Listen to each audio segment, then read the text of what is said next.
What's up, Divera family? It's your boy Christian and it's your boy Asher.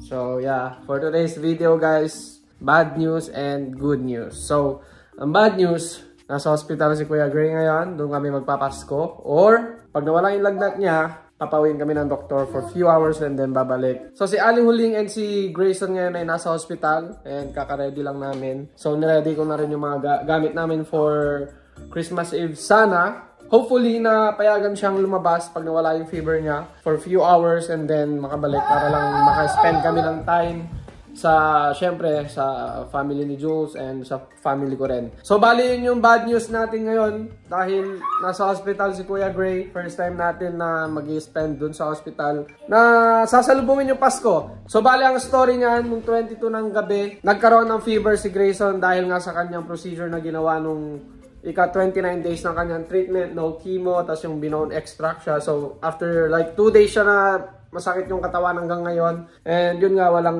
steroids, walang chemo. So, inoobserba nila kung nung, like yung gaya ng sabi namin, kung anong magiging step. Like, you know, future treatment. So, yun nga, taas baba yung lagnat ni Grayson nung gabing yun. Yeah, every 30 minutes, kine-check ni Aling Huling. So, pagka, like, siguro sa isang oras, 38 point pataas yung kanyang fever. Kailangan namin siya dalhin sa emergency and then tinatawagan niya lagi yung binigay sa aming contact na like nag-a-advise sa amin kung pupunta na ba kami ng emergency or hindi pa. Kasi bago kami pumunta ng emergency or tumawag ng ambulance, kailangan muna namin silang tawagan kung anong nangyayari.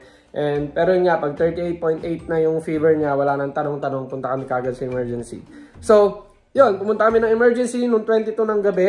Gaya nga ng sabi ko, pag may cancer ka dito, meron kang passport sa emergency, hindi mo na kailangan mag-antay. Kasi kapag ka yung wala kang passport, like yung normal na pupunta ka ng emergency, kasi ganito, may nararamdaman ka o may nangyari sa'yo, hanggat di malala, maghihintay ka doon ng mga up to 8 hours or more. So pag may cancer ka, may passport ka na, papakita mo lang doon din.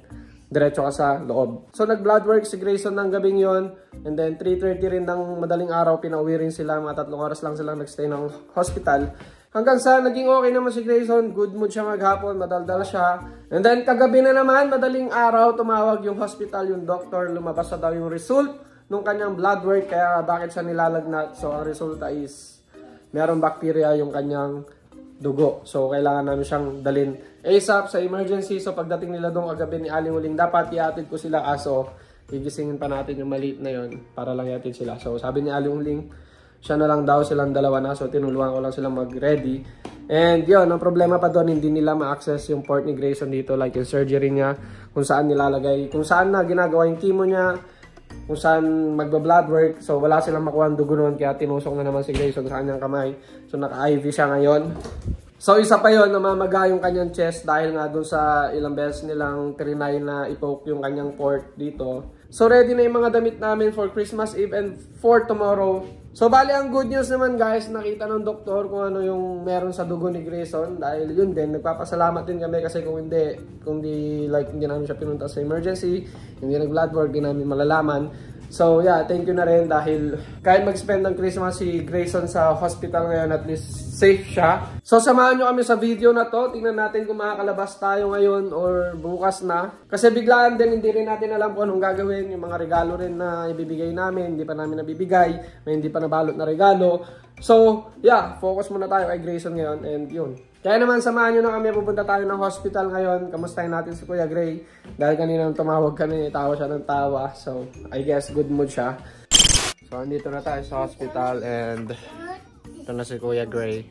Can you say hi, Kuya? Say Merry Christmas all. Merry Christmas all. Yeah. What are you eating? Can you tell them?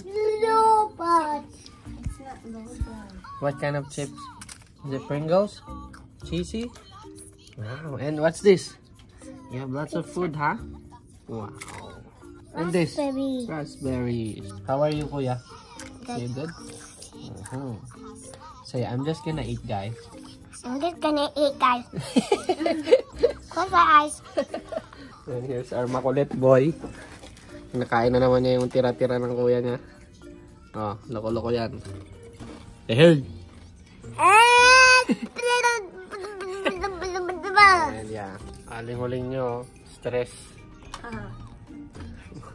Stress eating. kung di man makalabas si Kuya Gray ngayon, sana bukas makalabas para kahit papano you know, makapag-dress up naman kami for Christmas kasi sayang yung damit. Pumili kami ng damit namin eh. Siyempre hindi rin naman natin alam na ma-admit na naman si Gray. Pero yeah, expect na lang natin na anytime talaga kapag may cancer like anytime pupunta kami ng hospital. Okay guys, so we have an update from the nurses and we unfortunately are not allowed to take Grayson out for a few hours today. We're hoping that when the blood cultures come back tomorrow, we'll be able to go out and maybe bring him home to open his gifts and see if the Santa had brought his gifts, right? Yeah. So besides from that, he's doing well. He just took some Tylenol and he doesn't have a fever right now. So yeah, we're just gonna wait on those results and hopefully we'll be able to go home tomorrow, at least for a few hours. Christian is here with the Macaulay baby. Yes, my eyebags, bro. And Something in my nose. oh sure, he wants to show the nose that it's healing now. See? Tell them what happened, Gray. What happened to your nose? You're scratching it?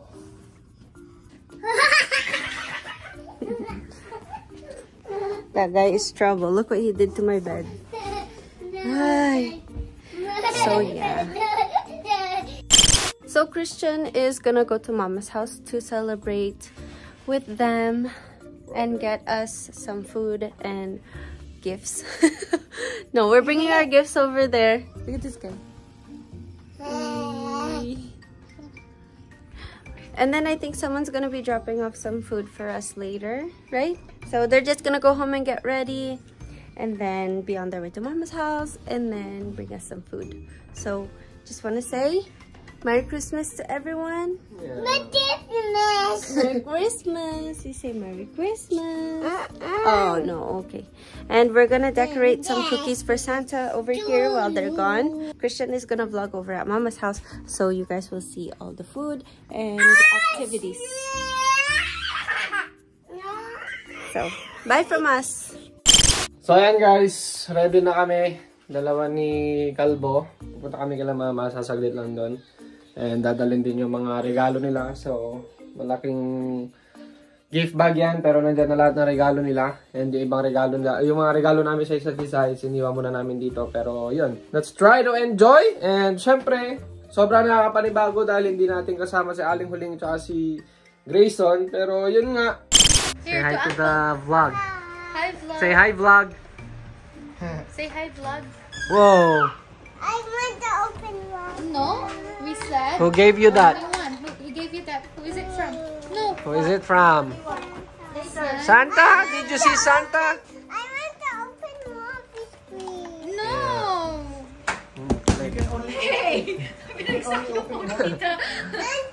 So ito, ang handa ngayong Pasko. Na-miss nila Aling Huling. And wala pa laman yun kasi ito. So napag-decidean namin na sa 31st namin mag-exchange gift kasi wala sila Gray. For Gray, doon na lang. Sa bahay siguro. Pero wala kaming decoration doon, okay lang? Magpapaputak na lang tayo sa bahay. Pwede. Wait, malamig ba sa Pasko ay sa New Year? Hindi, no? Check mo. Pero ngayon ganda ng weather. Hindi ganun kalamig. Oh, lotion na. Kanina pa ako shit. Si Madam. Si Madam. Eh, magpapasign ako ng clearance. So nagpicture kami kanina ni Ash, tapos sila Aling Huling ngayon nasa lang, naka-video call. So bali apat pa rin kami. Yan. Warmer sa ilalim. Ito na oh. Chicken ba yan? Galing Walmart o turkey? Ay, hindi ko alam kung saan galing Kaya ito. nga. Nasaan kaya yung green? Parang ang ganda nung pagkano niya na pagka-prito. Pulido. Love you. Hey, you. Let's pray. Mama mo yung gravy niya. Ay, oo nga. Naku. Emmy B.